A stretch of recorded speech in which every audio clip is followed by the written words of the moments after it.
Welcome students. आज एक demand मुझे फिर मिली है और वो डिमांड जिस टॉपिक की है वो ज़्यादातर टॉपिक CSIR नेट में आता है या हायर लेवल के कंपटीशंस में, और वो टॉपिक है Ramachandran plot.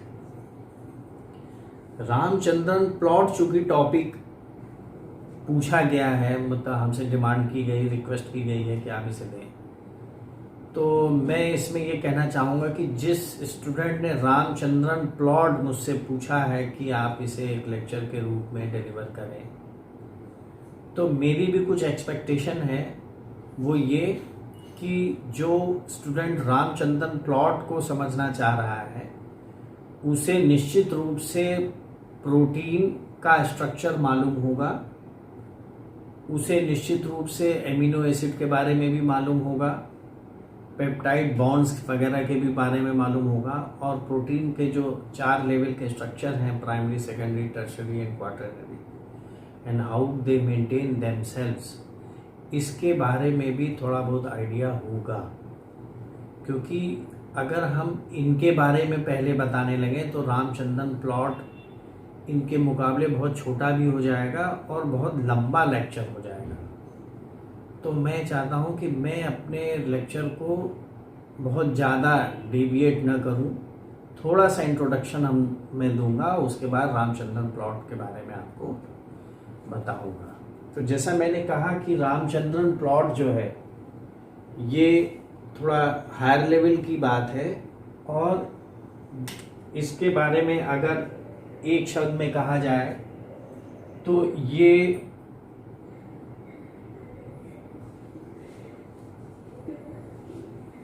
Tertiary and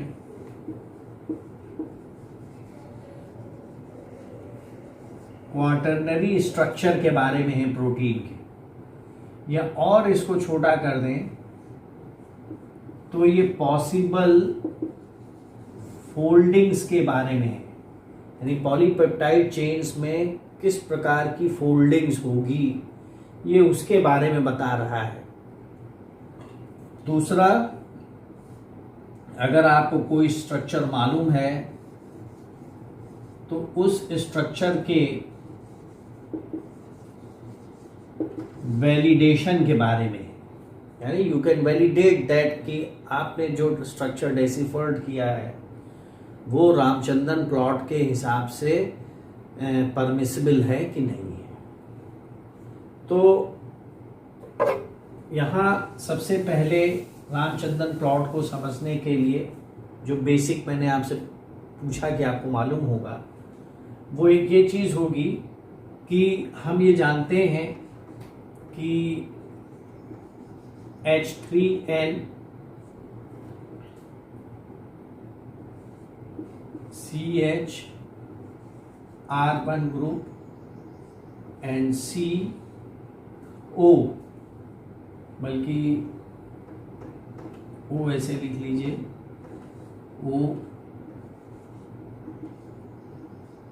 ONH, ये जो मैं लिख रहा हूं ये आप समझ सकते हैं कि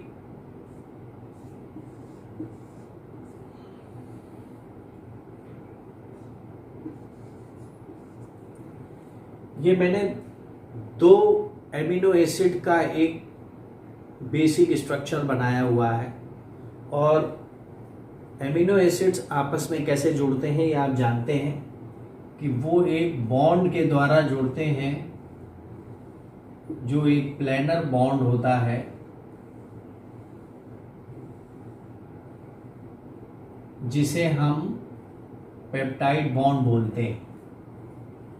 ये जो पेप्टाइड बॉन्ड है यही हर एमिनो एसिड के रूप में, जैसे इधर H3N है तो इसका H2 और इसका O निकल जाएगा, और ये फिर से इस प्रकार से एक C से, यानी इस C से बॉन्डिंग करेगा, उसमें एक कार्बोनिल ऑक्सीजन होगा। इसी तरीके से ये वाला इसका भी जो है एक O निकल जाएगा उधर से, अगर NH3 हमने एक प्लस लगाया हुआ है तो 2 निकल जाएगा और इससे बना लेगा। तो हमने एक केवल R1 R2 मतलब साइड चेन है जो कि एमिनो एसिड्स में वेरिएशन, बेसिक स्ट्रक्चर में वेरिएशन शो करती है। तो ये पेप्टाइड बॉन्ड आप जानते हैं कि पेप्टाइड बॉन्ड कैसे बनता है और ये किस प्रकार होता है। एक और चीज आप जानते हैं कि जो कार्बोक्सिल समूह है यानी फंक्शनल ग्रुप है, उसके सबसे नजदीक वाले कार्बन को हम अल्फा एटम बोलते हैं। ये जानते हो कि COO ग्रुप के बगल वाला जो है वो क्या है, अल्फा एटम है। इसके और बगल जाएंगे तो बीटा है, जैसे आपने बीटा ऑक्सीडेशन में 2 चूंकि कार्बन निकलते हैं एक बार में तो वो बीटा ऑक्सीडेशन है। तो इसके बाद बीटा और ये हो सकता है। तो अब ये वाली चीज जो पेप्टाइड बॉन्ड है, इस पर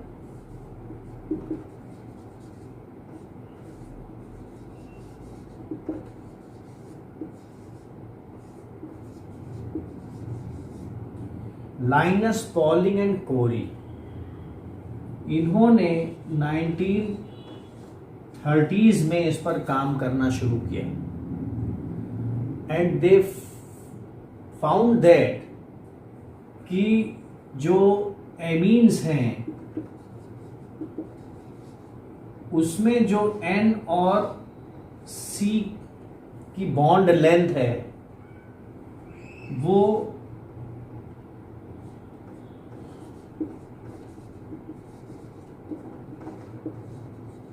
पेप्टाइड बॉन्ड के N और C से बड़ी है, यानी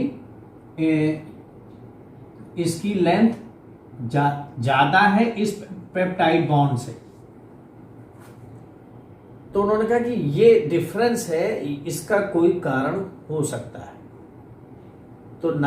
तो इसमें बहुत टाइम से वो रिसर्च कर रहे थे और उन्होंने ये देखा कि अच्छा, लाइनस पॉलिंग और कॉरी का काम सेकेंडरी स्ट्रक्चर में जो आप अल्फा हेलिक्स पढ़ते हैं और बीटा शीट्स पढ़ते हैं, इसको खोजने का भी श्रेय इन्हीं को है। तो अल्फा हेलिक्स आप जानते हैं कि इस प्रकार से एक हेलिक्स बनता है, एक हाइपोथेटिकल लॉन्गिट्यूडनल लाइंस के किनारे किनारे, और वो 5.6 एंगस्ट्रॉम एक टर्न पर होता है। इसी प्रकार एक बीटा प्लीटेड शीट्स भी होती हैं जो कि हेलिकल ना होकर के जिगजैग होती हैं, जिसमें कि एक टर्न पर समथिंग अराउंड 7 एंगस्ट्रॉम की लंबाई आती है। ठीक है, तो 1948 में उन्होंने ये खोजा, फिर 1952 में बीटा प्लीटेड शीट्स खोजी और ये बताया कि जो नेसेंट पेप्टाइड चेन है जो कि राइबोसोम से निकलती है सीधी सीधी, वो फोल्डेड हो जाती है। क्यों? क्योंकि उससे पहले एक्सरे क्रिस्टलोग्राफी, एक्सरे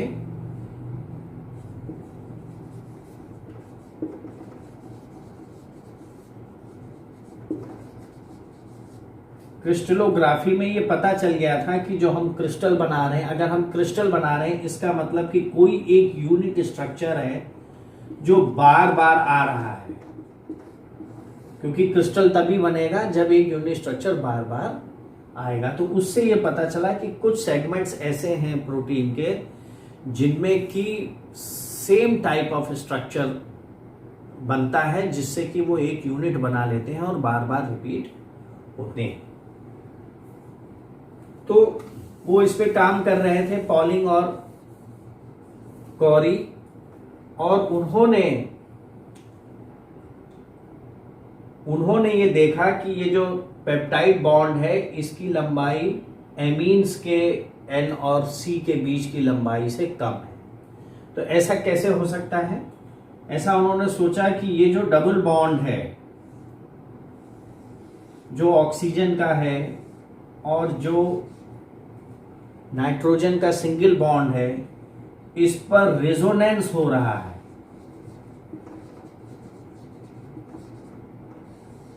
इलेक्ट्रॉन का रेजोनेंस हो रहा है और ये इलेक्ट्रॉन यहां जो शेयर यहां हो रहे हैं कोवेलेंट में, वो यहां भी शेयर हो जा रहे हैं। चूंकि यहां शेयर हो जा रहे हैं इसलिए इस पर एक माइनस चार्ज आ जा रहा है, इस पर एक प्लस चार्ज आ जा रहा है। तो ये जो sharing of electron due to resonance, तो ये जो शेयरिंग ऑफ इलेक्ट्रॉन है, this makes this single covalent bond to behave like a double covalent bond. यानी कोवेलेंट बॉन्ड अब कैसे हो गए, दो हो गए। तो दो होने की वजह से अब आप देखिए किसी भी चीज को अगर आप सिंगल एक किसी, अगर मैं इस डस्टर को सिंपल इससे पकड़ता हूं या छेद करके इसमें लगा दूं तो ये डस्टर कहीं घूम सकता है, ठीक है। लेकिन अगर हम इस डस्टर को दो पेन के साथ लगा दें, दो पेन के साथ लगा दें, तो अब ये आसानी से नहीं घूमेगा, अब ये आसानी से नहीं घूमेगा, वहीं रिस्ट्रिक्ट हो जाएगा। तो यही हाल इसका हुआ, जिसकी वजह से जो एंगल है इसके बीच का, जिसे हम ओमेगा बोलते हैं, ओमेगा एंगल डिग्री, वो रिस्ट्रिक्ट हो गई। रिस्ट्रिक्ट हो गई इसका मतलब है कि ये अब इस प्रकार से टर्न नहीं करेगा, एक प्लानर हो गया, यानी एक तख्ती सी बन गई इस पूरी सी। ये अगर हम इसे ऐसे बनाएं कि ये पूरा स्ट्रक्चर एक शीट ऐसा हो गया जो यहां से तो घूम सकता है लेकिन यहां से नहीं घूमेगा। यानी एक जो किताब कोई डस्टर है, वो डस्टर बीच में से नहीं घूमेगा क्योंकि डस्टर के बीच में डबल बॉन्ड आ गया जो इसके टॉर्सन को रिस्ट्रिक्ट कर रहा है। तो अब इसके बाद कहां कहां घूम सकता है, सी और अल्फा सी और कार्बोक्सिल वाले कार्बन के बीच में, और अल्फा सी और नाइट्रोजन के बीच में। तो इसे उन्होंने कहा साई एंगल और इसे कहा फाई एंगल। तो उन्होंने ये बताया कि पेप्टाइड में 3 तरीके के एंगल्स पाए जाते हैं, बिटवीन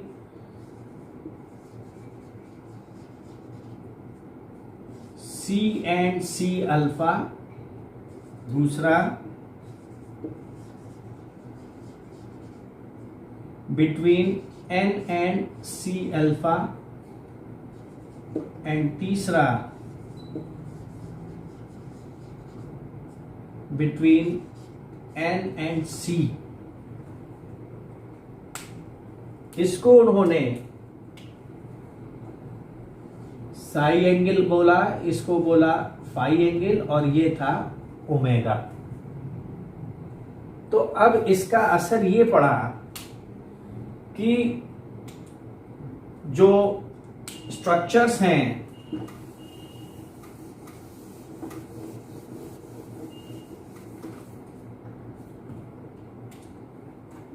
वो इस प्रकार से बने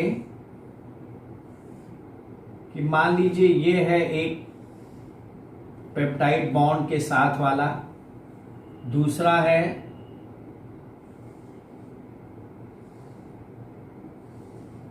इनके बीच में जो सी अल्फा है, यानी जो पिवट है वो अल्फा कार्बन काम करने लगा। तो इधर का पोर्शन यानी ये वाला पोर्शन और इधर का पोर्शन यानी फिर से ये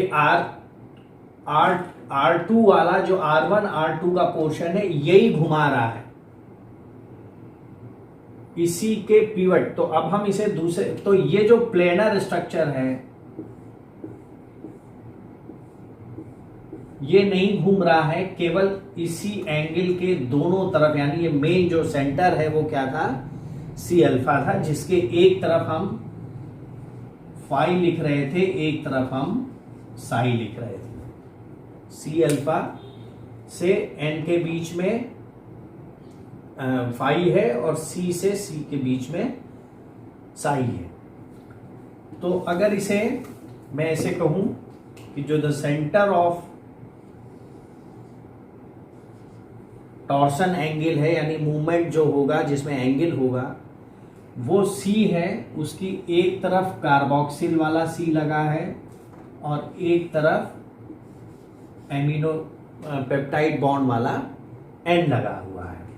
ये जो सी लगा हुआ है कार्बोक्सिल वाला, ये फिर से एन से जुड़ा हुआ है और ये फिर से सी से कार्बोक्सिल वाले सी से जुड़ा हुआ है। तो इस प्रकार ये दो संरचनाएं बन सकती हैं, जिसमें साई एंगल अगर है तो उसमें ये चार कंपाउंड इस तरीके से बनेंगे, वो चार एटम एकदम लाइन से होंगे, और अगर फाई है तो इस प्रकार से ये और ये बनेगा, चार चार के ग्रुप बने, यानी सी एन सी सी है या एन सी सी एन है। एक तरफ बाहर सी है और एक तरफ, दोनों तरफ बाहर एन है। ये बॉन्ड वेक्टर्स बने, जिसमें ये डिसाइड हो रहा था कि एंगल ऑफ रोटेशन का जो सेंटर है वो ये अल्फा है। इसी प्रकार जो दूसरा अल्फा आएगा उसके भी अकॉर्डिंगली होगा। तो जो एंगल बन गया वो दो प्रकार का एंगल बना, phi and Sai.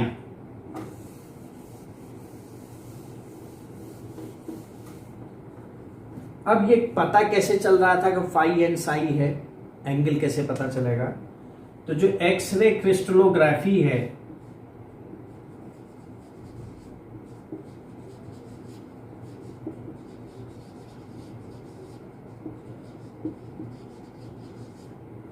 X ray crystallography है, उससे हमें जो रेज स्पेक्ट्रम दिखाई, डेविएशन स्पेक्ट्रम दिखाई देता है, उससे ये पता लगता है कि फाई कितना है और साई कितना है, फाई कितना है और साई कितना है।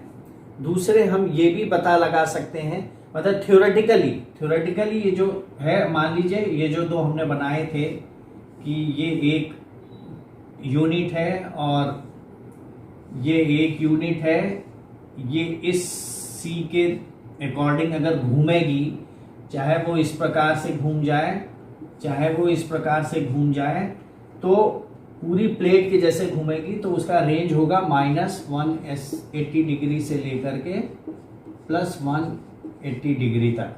दोनों, चाहे फाई हो चाहे साई हो, दोनों का रेंज जो है -180 से, माइनस प्लस क्यों लगा रहे हैं? क्योंकि अगर हम चाहें तो इसे 360 डिग्री भी बोल सकते हैं। माइनस प्लस इसलिए लगा रहे हैं कि either it can move leftward और राइटवर्ड।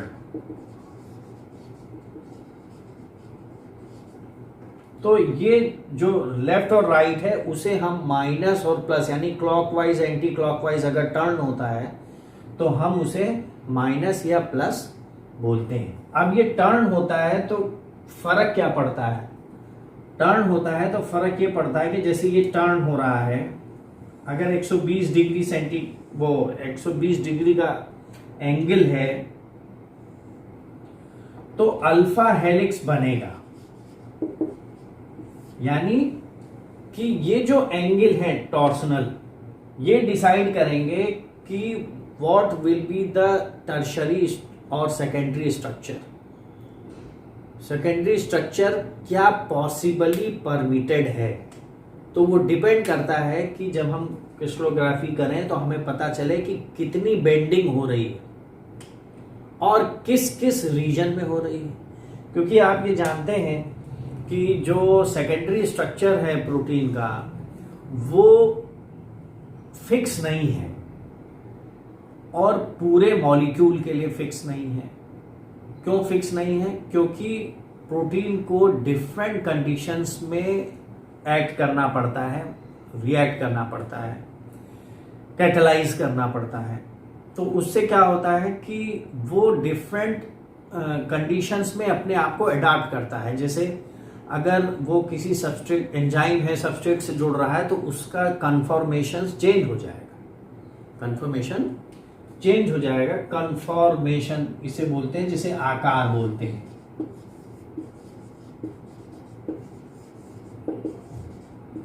तो कन्फॉर्मेशन चेंज हो जाएगा। वो कन्फॉर्मेशन चेंज होता रहता है due to weak interaction.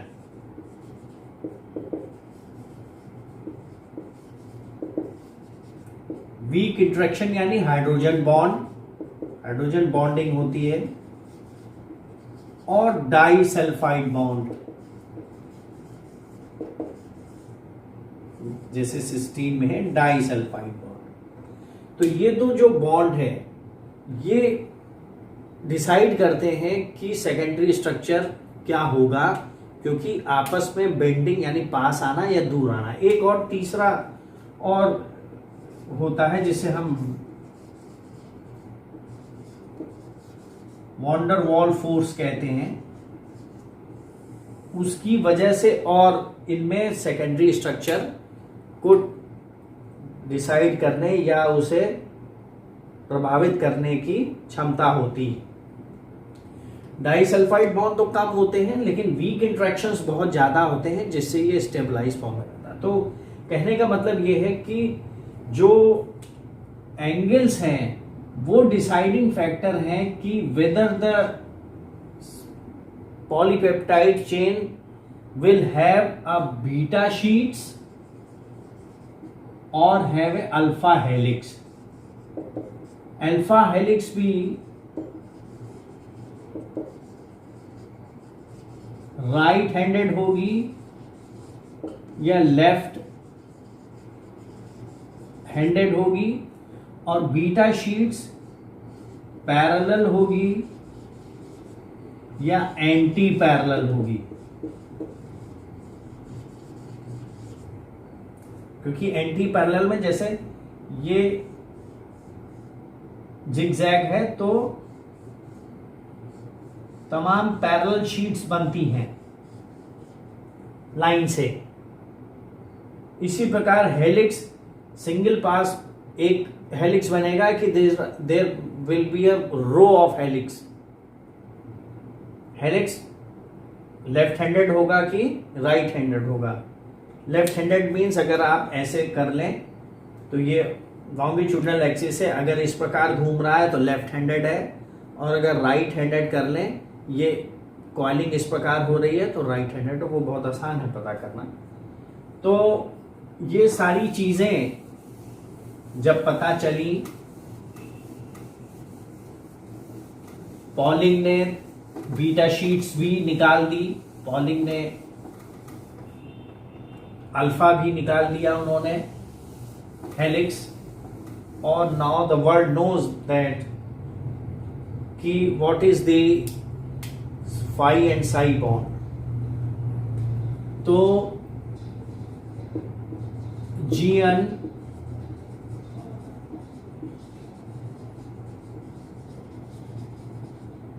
Ramachandran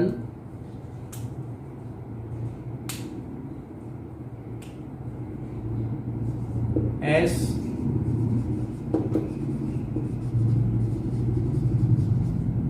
Rajasekharan and Sasisekharan, इन लोगों ने ऑल वर इंडियन साइंटिस्ट 1962 में एक प्लॉट बनाया, और उससे पहले मायोग्लोबिन प्रोटीन का स्ट्रक्चर आ चुका था। उसका एक 3D स्ट्रक्चर आ गया था मायोग्लोबिन का। तो इन्होंने एक प्लॉट क्रिएट किया जिसमें psi angle versus phi angle था। एक फाई होगा और एक साई होगा, और इस प्रकार से उन्होंने एक क्वाड्रेट बनाया, डेवलप किया। कैसे डेवलप किया कि उन्होंने बहुत सारे प्रोटीन्स के स्ट्रक्चर को स्टडी किया और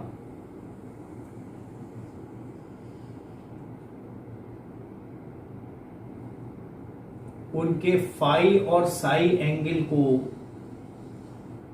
प्लॉट किया। ये प्लस 180 डिग्री है, ये 0 है, ये माइनस 180 डिग्री है।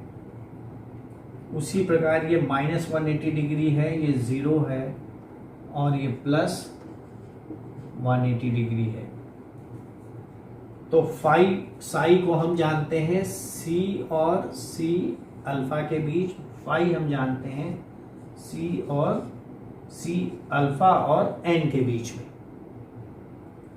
तो जब इसे उन्होंने प्लॉट किया तो एक जनरल स्ट्रक्चर निकल के आया कि किस प्रकार से हम, मान लीजिए उन्होंने ये प्लॉटिंग करी और वो देखते रहे कि अगर इसमें बीटा शीट्स है तो उसमें एंगल कहाँ आ रहा है, मान लीजिए यहाँ आ रहा है, यहाँ आ रहा है, यहाँ आ रहा है। तो उन्होंने एक ब्रॉड स्ट्रक्चर दिया जिसमें वो ये ऐसा एक क्रूड सा स्ट्रक्चर मैं बनाए दे रहा हूं।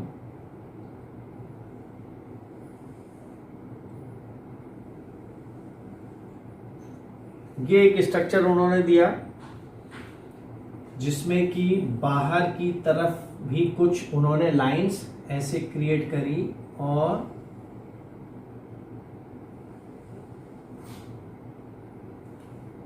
ठीक है,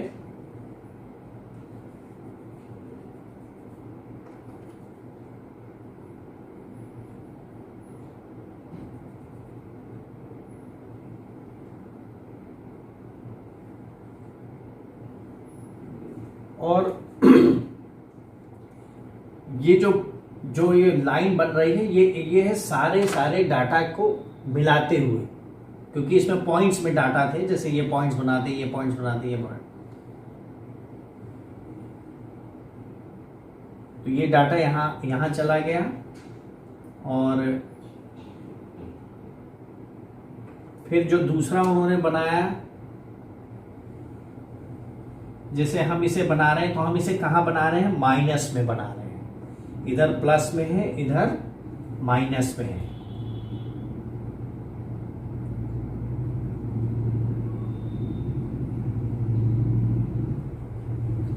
इस प्रकार स्ट्रक्चर बनने के बाद उन्होंने कुछ डार्क एरियाज भी क्रिएट किए। डार्क एरियाज क्रिएट हुए। वो डार्क एरियाज अलग प्रकार के स्ट्रक्चर शो करते थे। जैसे ये जो एरिया है ये सब डार्क वाले एरिया हैं। फिर उन्होंने देखे प्लस में, प्लस फाई में, plus phi and plus psi में भी उन्होंने कुछ पोर्शन प्लॉट किया। कुछ पोर्शन उन्होंने इसी को जब हम आगे बढ़ाएंगे, थोड़ा सा यहाँ, इसी को अगर हम ऊपर करेंगे तो वो ऊपर वाला पोर्शन कहाँ आ रहा है, यहां पर आ रहा है। यहां से इधर जा रहा है तो उसके ठीक नीचे ये, और कुछ पोर्शन उन्होंने यहां पर किए। तो ये जो स्ट्रक्चर था, ये स्ट्रक्चर उन्होंने सारे जनरल दो को छोड़ करके, दो एमिनो एसिड को छोड़ करके, अब देखिए पता कैसे चलेगा। जैसे मान लीजिए हमारे पास 20 एमिनो एसिड्स हैं और कुछ एमिनो एसिड्स के वेरिएंट्स भी हैं। अगर हम प्रत्येक का पॉलीपेप्टाइड में वही बनाएं और उसकी क्रिस्टलोग्राफी करें तो कुछ हमें आए प्लॉट्स इसमें नजर आएंगे। तो उन्होंने जितने का भी क्या, वो जनरल प्लॉट तो यही बना, जनरल प्लॉट यही बना जिसमें सारे थे, एक्सेप्ट कौन से, जो ग्लाइसिन एंड प्रोलीन। ग्लाइसिन आप जानते हैं कि ग्लाइसिन में जो साइड ग्रुप है R1, जो एमिनो एसिड में जो R ग्रुप है वो सिर्फ हाइड्रोजन है। और प्रोलीन में आप जानते हैं कि प्रोलीन में एक सेकेंडरी स्ट्रक्चर बना लेती है साइक्लिक, जो सिस और ट्रांस दोनों तरीके का हो सकता है। तो यहाँ एक जो प्लॉटिंग हुई उसमें उन्होंने ये भी देखा कि जो अगर हम थ्योरेटिकली तो -80 से लेके +180 तक कर सकते हैं, -180 से लेके +180 तक कोई भी वैल्यू आ सकती है, लेकिन ये कम क्यों आ रही है? कम इसलिए आ रही है कि जो R ग्रुप है जो R ग्रुप है एमिनो एसिड में, जो साइड चेन है, उसका स्ट्रक्चर जो है इस टॉर्शन को रिस्ट्रिक्ट कर रहा है। तो जिसमें ग्लाइसिन में तो R ग्रुप है ही नहीं एक तरीके से, वहां तक केवल हाइड्रोजन है। तो हाइड्रोजन चूंकि वहां पर है, इस वजह से उसका जो वो आएगा, प्लॉट आएगा, वो बहुत बड़ा आएगा। वो भी हम बताएंगे प्लॉट कहाँ आएगा। और जो प्रोलीन है उसका जो प्लॉट आएगा, यानी पॉसिबल सेकेंडरी स्ट्रक्चर, वो बहुत कम आएगा। तो यहां इन्होंने ये कहा कि अगर हम मान लीजिए इसमें प्लॉटिंग करें तो ये वाला पॉइंट जो मेजॉरिटी में था, कुछ पॉइंट्स उन्होंने बताया कि कुछ पॉइंट्स हैं जो मेजॉरिटी में हैं, वो ये हैं और ये हैं, और इसी तरीके से जो इस के अंदर कुछ डोमेन्स भी थे जो दिखा रहे थे कि ये ज्यादा यानी रिस्ट्रिक्शन यहीं पर है, अगर इसमें कोई चीज है वो इसी में होगा। और फिर उसके बाद ये एरिया उन्होंने बताया, फिर उसके बाद ये एरिया उन्होंने बताया, और इसको लिखा, जैसे मान लीजिए हम बता दें कि अगर हाई लेवल की प्लस डिग्री है साई की, हाई लेवल की प्लस डिग्री है साई की, और माइनस में फाई है, तो क्या होगा? जैसे ये वाला हिस्सा क्या बनेगा? Beta parallel sheet. यानी अगर इस एरिया के अराउंड, यानी जितना यहां पर एंगल आ रहा है और जितना यहां पर इसका एंगल आ रहा है, इसके एरिया के अराउंड बीटा शीट्स ही बनती है, दूसरी नहीं बनती। और अगर एंटी पैरेलल बीटा शीट बननी हो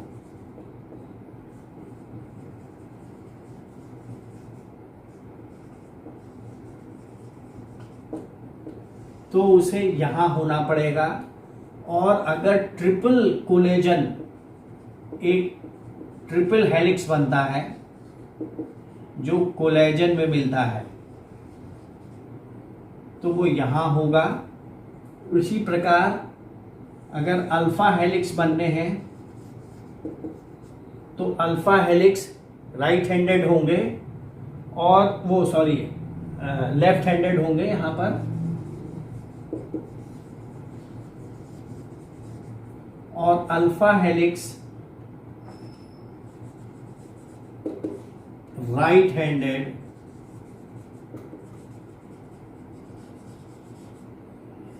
यहां होगा। ये जो एरियाज हैं ये डार्कर एरियाज हैं, जो कि मोस्टली अलाउड है।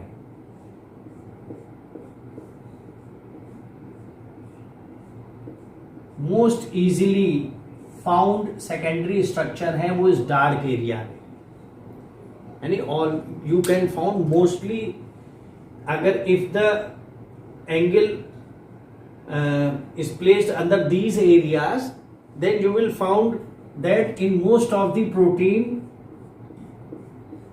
ये वाले स्ट्रक्चर ही बनेंगे। फिर जो हल्के हल्के एरिया हैं जहां पे उन्होंने हल्का किया है, मैं यहां पे इसे डॉटेड कर दे रहा हूं, ये जो डॉटेड एरिया है इसमें उन्होंने कहा कि हाँ ये भी परमिसिबल है, लेकिन जो वाइट एरिया है पूरा, ये भी डार्क है, जो वाइट एरिया है पूरा, वो वाले अगर एंगल मिलते, मतलब ये एंगल नहीं मिलेंगे आपको सेकेंडरी स्ट्रक्चर में। आप चाहें कि 0 डिग्री मिल जाए फाई और 0 डिग्री साई मिल जाए, नहीं मिलेगा। अगर आप ये चाहें कि प्लस फाई में यहां पर माइनस साई में अगर प्लस फाई हम देखना चाहें तो नहीं मिलेगा। तो ये रामचंद्रन प्लॉट की जो है वो थी, क्या कहते हैं, कंट्रीब्यूशन था, जिसमें उन्होंने पॉसिबल सेकेंडरी स्ट्रक्चर को प्रेडिक्ट किया था। और कैसे प्रेडिक्ट किया था? सारे एमिनो एसिड को लेकर के। तो प्रेडिक्शन कैसे होगा? क्योंकि प्रोटीन तो हम जानते नहीं कितनी सारी है, इन्यूमरेबल प्रोटीन्स हैं। लेकिन अगर प्रोटीन में हमें पॉलीपेप्टाइड चेन में एमिनो एसिड की सीक्वेंस मालूम हो जाए, जो कि मालूम हो रही है प्रोटियोमिक्स में, तो हम ये कह सकते हैं कि चलिए पूरा प्रोटीन नहीं मालूम है, लेकिन जो सेगमेंट हमें मालूम है जितने भी, उन सेगमेंट्स में चूंकि एमिनो एसिड का सीक्वेंस ये है, इसलिए हो सकता है कि उनका सेकेंडरी स्ट्रक्चर ये हो, यानी उस सेकेंडरी स्ट्रक्चर में बीटा शीट्स ज्यादा होंगी कि उस सेकेंडरी स्ट्रक्चर में अल्फा हेलिक्स ज्यादा होंगे, या दोनों होंगे, या एंटी पैरेलल होंगे, या राइट हैंडेड होंगे, ये हम प्रेडिक्ट कर सकते हैं।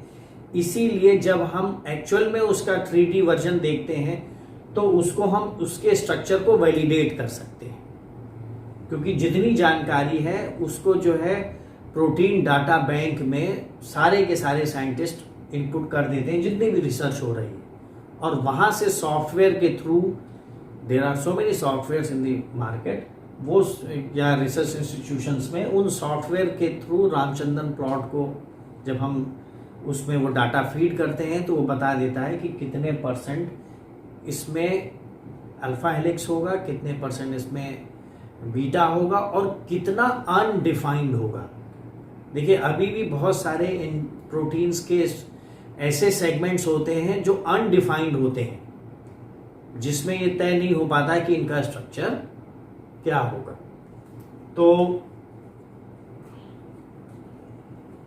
ये जो स्ट्रक्चर है, अब इसमें हम बात करें कि अगर ग्लाइसिन होता तो क्या होता। तो जैसा हम ग्लाइसिन के लिए, मैंने आपको बताया कि ग्लाइसिन में चूंकि साइड चेन में सिर्फ एक हाइड्रोजन है, तो वो इस फाई और साई को रोटेट होने से बहुत कम हिंड्रेंस पैदा करता है, ना के बराबर करता। तो अगर उसमें हम डाटा जो हमारा रामचंद्रन जी ने, या बाद में आगे आके बहुत से सारे लव हैं और नाइट हैं, इन सब तमाम साइंटिस्ट हैं, इन्होंने जो प्लॉटिंग करी है उसमें ग्लाइसिन में ये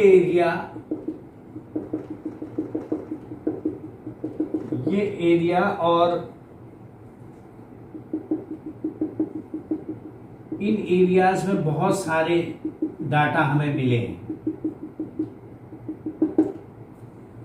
जैसे यहां पर है जो डाटा का जो डेंसिटी है वो इन एरियाज में ज्यादा है।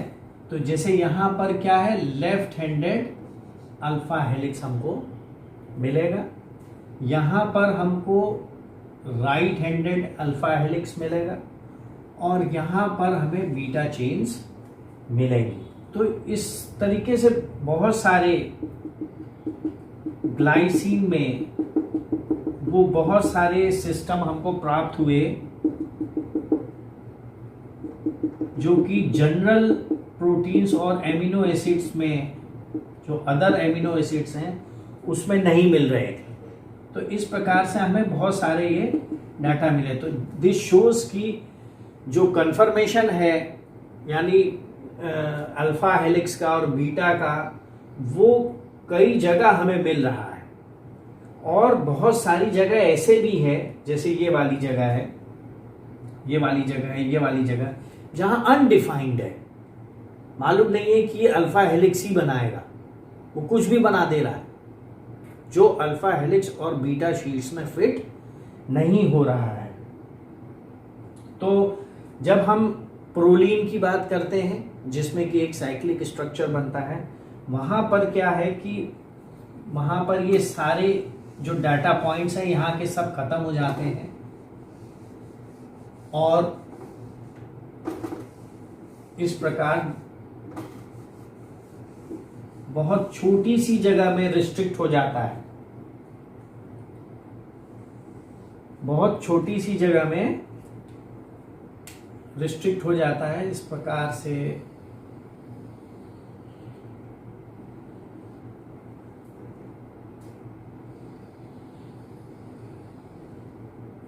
बहुत कम जगह में रिस्ट्रिक्शन हुआ है, और इसमें भी कुछ जगहें ऐसी हैं जिनमें कि आप ये देख सकते हैं कि हाँ बीटा शीट्स भी होगी और अल्फा हेलिक्स भी होगी। तो जो बीटा शीट है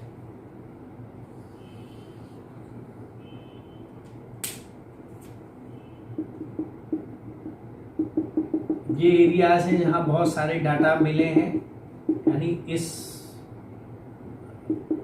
एंगल पर, और ये एंगल है जो हमें प्रोलीन में डाटा मिले हैं, जो कि बीटा शीट्स के लिए है और ये अल्फा चेन्स के लिए है। तो इस प्रकार से अगर इन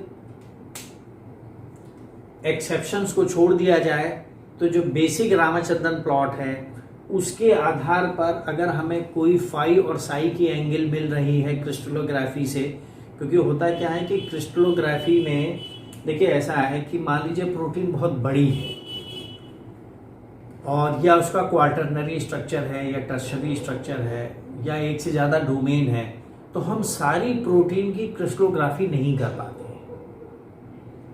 छोटे छोटे पेप्टाइड्स के रूप में क्रिस्टलोग्राफी करते हैं। जैसे जब रामचंद्रन ने 1963 में इसे प्लॉट बनाया था, तो उसी समय 1962 में मायोग्लोबिन के स्ट्रक्चर की खोज हुई थी। फिर उसके बाद अभी तो 2011 में लव ने फिर से एक नया निकाला है, तो तब से लेके अब तक पे बहुत सारे डाटा हुए। तो वो जो डाटा है वो डाटा छोटे छोटे पेप्टाइड सेगमेंट्स के हैं, तो इसीलिए ये डॉट्स आता है। यानी अगर किसी ने एक सेगमेंट पढ़ा होगा, उसने कहा कि साहब इसमें बीटा शीट आई थी, तो वो एक डाटा उन्होंने कहा कि हाँ ये जो एंगल है ये बीटा शीट्स को सपोर्ट कर रहा है। फिर किसी ने देखा होगा कि ये अल्फा हेलिक्स आ रहा है, तो उसके एंगल कहाँ पर प्लॉट हो रहे हैं। तो ये डाटा पॉइंट्स हैं जो कि हमें प्रोटीन डाटा बैंक में जो डिपॉजिट करने के बाद वहाँ से मिलते हैं।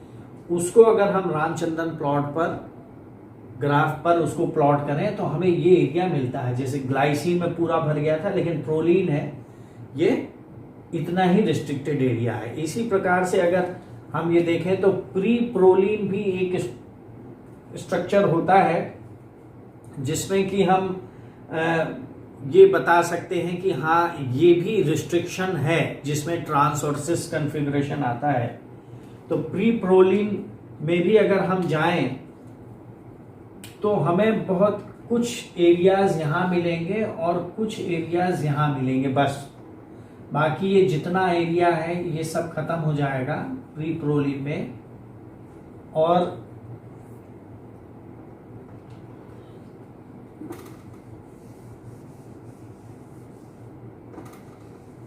और जो एरिया निकल के आएगा वो इस प्रकार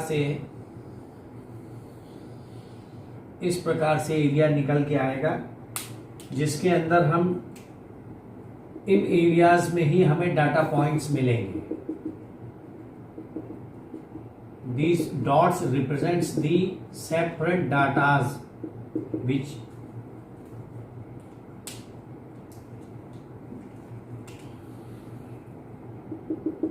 इनमें भी डाटा है। ये अल्फा हेलिक्स है, ये लेफ्ट हैंडेड है, ये राइट हैंडेड है, ये बीटा वाली रीजन है कभी कभी, और बाकी जितना रीजन है वो संभव नहीं है। तो रामचंद्रन प्लॉट के बारे में ये लिख सकते हैं कि this is the plot by which we can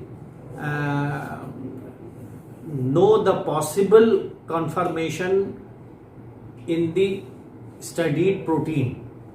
जो पॉलीपेप्टाइड चेन है उसमें पॉसिबल कन्फर्मेशन क्या क्या हो सकता है, इसके लिए अगर हमारे पास उस प्रोटीन का क्रिस्टलोग्राफी का डाटा है, उसे हम इस पर प्लॉट करेंगे तो हमें उसके सेकेंडरी स्ट्रक्चर के बारे में अनुमान मिल जाएगा।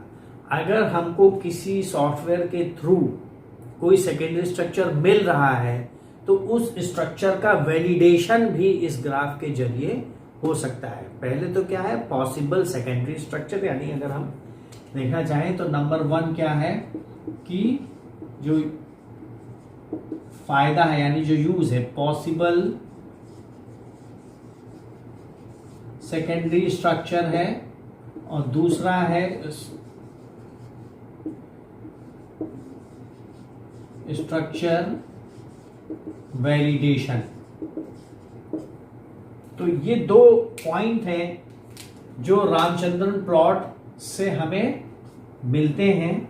और इसके अलावा जब लाइनस पॉलिंग और कोरी ने जब अल्फा हेलिक्स और बीटा शीट को डिस्कवर किया था तो उन्होंने एक टेबल दी थी। वो टेबल ये बताती थी कि अगर अल्फा हेलिक्स होगा तो उसमें जो है हम को कहां से कहां तक एंगल मिलने की संभावना है। तो वो एंगल जो है मैं यहां थोड़ा सा बता दे रहा हूं। तो अगर हम एंगल्स का एक आइडियलाइज्ड कंडीशन देखें कि आइडियलाइज्ड कंडीशन में किस एंगल रेंज के बीच में मिलेगा, तो उसके लिए मैंने एक यहाँ पे टेबल आपको दी है। वो ये है कि अगर alpha helix will try to find out तो वो -57 यानी नीचे का फाई का राइट साइड वाला हिस्सा और साई का नीचे वाला हिस्सा, यानी राइट हैंडेड अल्फा हेलिक्स और लेफ्ट हैंडेड अल्फा हेलिक्स जो है माइनस में मिलेगा। आप देख रहे थे कि वो जो प्लॉट था, रामचंद्रन प्लॉट जो था, वो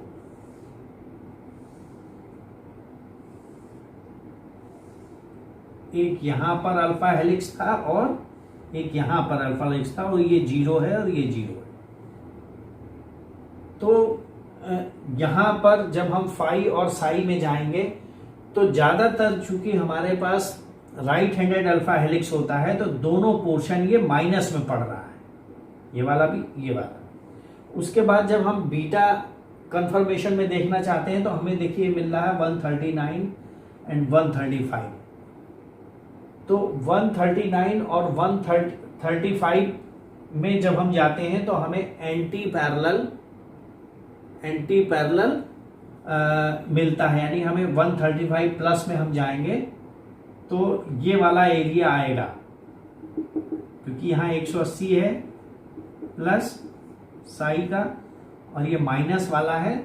तो फाई में जो -139 है तो हम यहाँ से 0 से चलेंगे तो 180 यहाँ है तो 139 करीब करीब यहाँ पड़ेगा। तो ये वाला हिस्सा जो है वो बीटा एंटी पैरेलल शीट्स का है, और अगर पैरेलल शीट्स है तो वो 119 है, यानी थोड़ी सी इधर चले आएंगे हम तो फाई वाला हमें मिल जाएगा 119 पर, और थोड़ा और नीचे चूंकि हम आ गए हैं तो 1 हमें 13 साई का मिल जाएगा। इसी प्रकार कोलेजन ट्रिपल हेलिक्स जो है वो 51 है, तो -51 के बीच यहाँ कहीं और कम हो जाएगा, और 153 है तो ये थोड़ा ऊपर होगा। तो यानी कोलेजन हो गया, पैरेलल हो गया और एंटी पैरेलल हो गया। ठीक है, तो ये जो एंगल्स निकल के आए हैं ये एक आइडियलाइज्ड कंडीशन है। कि अगर आपको क्रिस्टलोग्राफी में एंगल का रेंज यहाँ से यहाँ के बीच में मिल रहा है तो आपको फॉलोइंग स्ट्रक्चर्स ही मिलेंगे। इसके अलावा जब उन्होंने बीटा शीट्स को डिस्कवर किया था तो उन्होंने ये कहा था कि वो बीटा शीट्स एंटी पैरेलल हो सकती है या पैरेलल हो सकती है।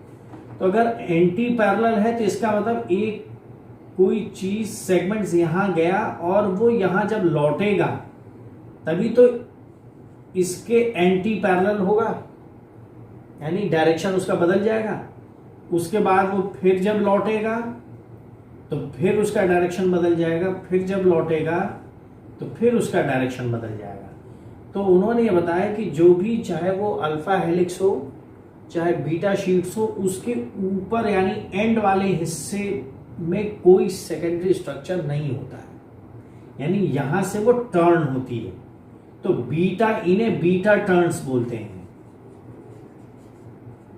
जो कि एंटी पैरेलल में होती है, क्योंकि पैरेलल वाली जो है जिनका कि एक ही तरफ वाला, यानी ये जिसका कि डायरेक्शन एक ही तरफ है, उसमें इसके और इसके बीच में कोई कनेक्शन नहीं है, क्योंकि ये बहुत दूर की होकर के भी पास पास आकर के एक शीट्स बना सकती है। अगर पॉलीपेप्टाइड में ये सेगमेंट ये सेगमेंट ये सेगमेंट में दूर दूर भी है तो भी वो पास में आकर के एक जगह ग्रुप्ड होकर के बीटा शीट्स बना सकते हैं। तो ये वाला जो है इसे हम टर्न बोलते हैं। इसमें ज्यादातर 4 एमिनो एसिड होते हैं। उस 4 एमिनो एसिड में ग्लाइसिन की संभावना ज्यादा होती है। क्यों संभावना ज्यादा होती है? क्योंकि वो बहुत ज्यादा फ्लेक्सिबल होता है अपने सिंगल हाइड्रोजन एटम की वजह से, कि वो मुड़ जाता है। और चूंकि 4 होता है तो 4 में मान लीजिए एक एमिनो एसिड, एक एमिनो एसिड, एक एमिनो एसिड और एक एमिनो एसिड, तो बॉन्डिंग इसके बीच में ही होती है, हाइड्रोजन बॉन्डिंग, यानी नंबर 1 एंड नंबर 4 के बीच में। और फिर से यहां पर अगर हम इसे शीट बनाएं तो फिर से जिगजैग शुरू हो जाएगा और ये बीटा शीट्स बन जाएंगे। तो इनकी भी एंगल्स होती हैं, जिसे हम beta turn type 1 and type 2 बोलते हैं। तो इनकी एंगल भी 60 और 30 है। जैसे मान लीजिए बीटा 1 है तो हम 60 डिग्री से लेके 30 डिग्री माइनस तक हम देख सकते हैं कि अगर बीटा टर्न्स मिल रहा है, मतलब अगर हमारे पास एंगल इतने कम में मिल रहे हैं तो वो एंगल किसे शो कर रहे हैं कि देयर प्रेजेंट है beta turns, it means anti parallel beta sheets है। तो ये और एडिशनल है। तो अगर हम ये देखना चाहें कि इस प्लॉट की वजह से हमें ये पता लग जाए कि जो सिंगल चेन पॉलीपेप्टाइड्स हैं, यानी कि उसमें बहुत सारे डोमेन्स ना हो और 2 अलग अलग चेन से मिलके ना बना हो, कॉम्प्लेक्स प्रोटीन ना हो, तो उसमें कितने % अल्फा और बीटा चेन्स होंगे। तो यहाँ हमने कुछ एग्जाम्पल्स दिया हुआ है। जैसे काइमोट्रिप्सिन है, इसमें 247 एमिनो एसिड है, इसमें 14% अल्फा हेलिक्स है और 45% बीटा है। लेकिन 14 और 45 मिलाइए तो 59 होता है, यानी 61% अनडिफाइंड है। उसके बारे में कोई स्ट्रक्चरल उसका नहीं मालूम है कि वो उसका स्ट्रक्चर क्या है। तो राइबोन्यूक्लियस है, 26-35 है, कार्बोक्सीपेप्टिडेज है जो कि सबसे और बड़ा प्रोटीन है जिसमें 38 और 17 है, और साइटोक्रोम सी और मायोग्लोबिन में बीटा शीट्स नहीं है। तो अब अगर एग्जाम में आपको ध्यान देना है तो इन 2 पे ध्यान देना पड़ेगा कि ये 2 वो कह सकते हैं कि मायोग्लोबिन जो है मान लीजिए ये 104 है तो ये 153 है। तो इनमें कौन सा, which of the following protein doesn't have a beta sheets? तो उसका एग्जाम यहाँ 2 मैंने दिया है, हो सकता है ये पूछ ले। तो एक क्या होगा, साइटोक्रोम सी है विच doesn't have any beta sheets, and myoglobin which also doesn't have any beta sheets. तो ये हम कर सकते हैं। इसके अलावा आजकल थोड़ा सा एक और नई चीज आ गई है जिसमें कि हम सर्कुलर डाइक्रोइज्म, क्या बोलते हैं इसे,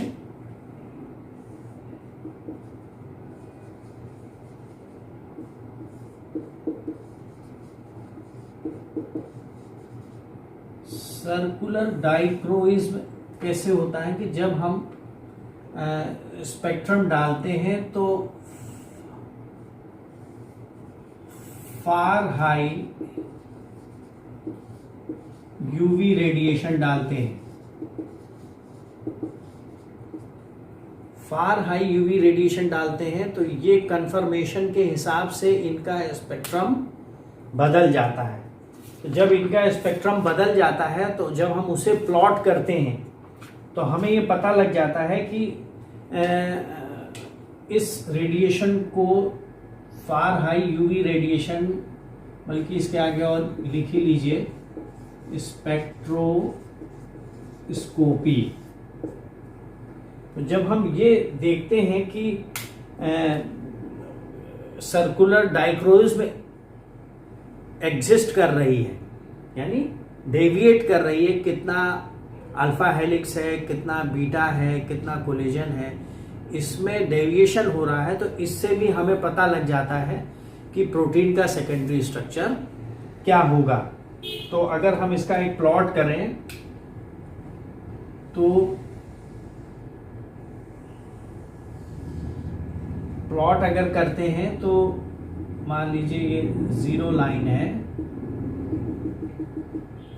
एक जीरो है और जीरो के बाद ऊपर 25 है, 20 है, 15 है, 10 है, 5 है और नीचे भी -10 है, 15 है। ये क्या है, ये इसका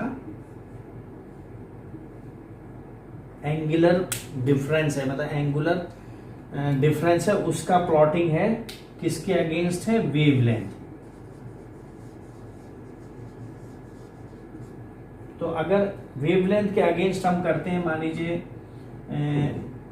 190 है, 200, 210, 220, 230, 240, 250, तो 250 है, तो हम अगर इसका प्लॉटिंग करें तो हमें इस प्रकार से ग्राफ मिलेगा जो कि अल्फा हेलिक्स का होगा। अगर हम बीटा कन्फर्मेशन देखना चाहें तो हमें इस प्रकार से एक प्लॉट मिलेगा जो इस प्रकार जाएगा।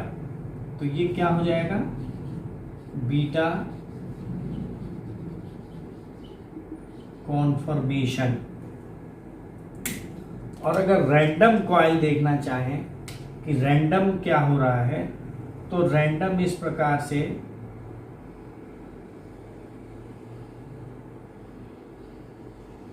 ये एक ग्राफ जाता है। तो अगर हम सर्कुलर डायक्रोइज्म जिसे कि CD कहा जाता है, जिसमें हम पोलराइज्ड लाइट डालते हैं,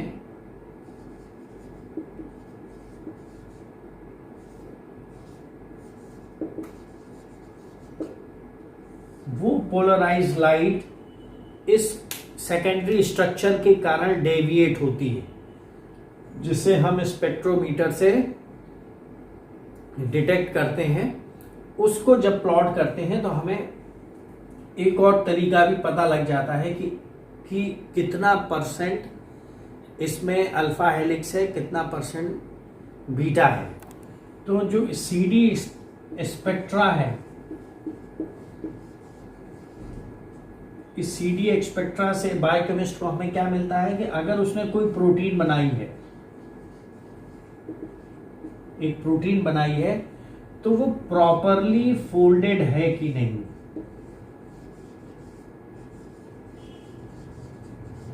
क्योंकि प्रोटीन वही बना रहा है जो उसे मालूम है कि पहले से था, अब उसने फिर से बनाया, उसने चेक किया, एक्सट्रैक्ट किया, तो प्रॉपरली फोल्डेड है कि नहीं है, और हाउ मच फोल्डेड।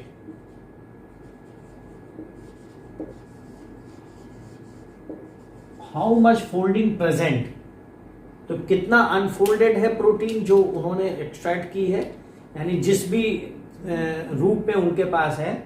तो अगर वो इस स्पेक्ट्रम को प्लॉट करते हैं सीडी सर्कुलर डायक्रोइज्म से, तो पोलराइज डाल करके रेज, तो उन्हें पता लग जाता है कि जो इस समय हमारे पास प्रोटीन है वो कितनी फोल्डेड, यानी वो स्ट्रक्चरली कितनी साउंड, ये हमें पता लग जाता है।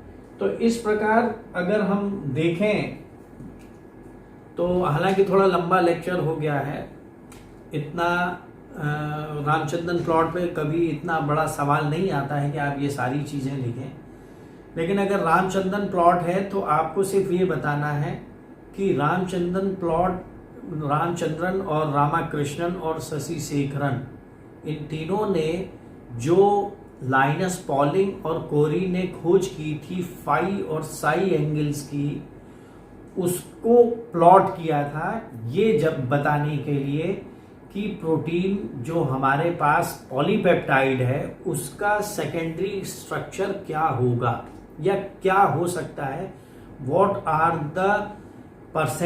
Are the percentages in which possible secondary structure में एग्जिस्ट। तो वो जो जानकारी थी जो पॉलिंग और कोरी की कि फाई और साई एंगल ही घूम सकते हैं और ओमेगा एंगल नहीं घूम सकता, हालांकि ओमेगा का भी थोड़ा बहुत फर्क पड़ता है, लेकिन ओमेगा एंगल नहीं घूम सकता है।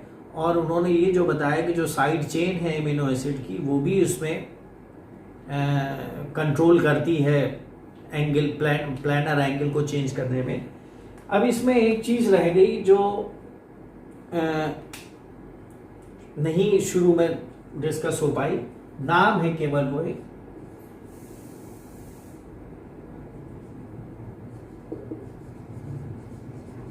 डाइहेड्रिक बॉन्ड या एंगल। डाइहेड्रिक एंगल का क्या मतलब है? बहुत से जगह आपको मिल जाएगा कि डाइहेड्रिक एंगल है, इसका क्या मतलब होता है। वो डाइहेड्रिक एंगल का मतलब होता है कि मान लीजिए ये एक स्ट्रक्चर है, एक ये स्ट्रक्चर है और एक ये स्ट्रक्चर है, यानी दो प्लेन है। इन प्लेन के बीच कौन सा एंगल है, इसे डाइहेड्रिक एंगल कहा जाता है। तो ये ही डाइहेड्रिक एंगल कौन से हैं? फाई है और साई है।